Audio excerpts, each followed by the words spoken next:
Roy kay. Hindi ka sabay. Ay pwede. Mo gali ni mga idol, ang travel ko pakato sa Roy Masbate. Tag may sadyal kita na amigo na gusto sumabay sa aton travel. Kaya sabi ko, ala sige, sabay ka kay wala akong kasabay niya na. Kaya di nga ni pinahingkod na naton, tag inayos na naton mga idol.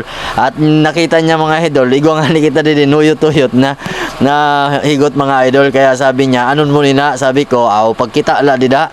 Kaya di nga ni mga idol, nangarad siya nano kay hinigot ko na dawaan higot. Diin ko daw inahigot mga idol. Sabi ko, igot ko ini sa imo kay basi lumumpat ka, nalumpat gani an hayop, ikaw pa natao pa. Kaya di nga ni mga idol, inigot ko na gani siya. Sabi niya, o na ano man ini, kaya na ano kay hinigot mo na ako. Sabi ko, apa siguro lang kita kay basi baya lumumpat ka ta, mahirap na, saguton ta pa ikaw.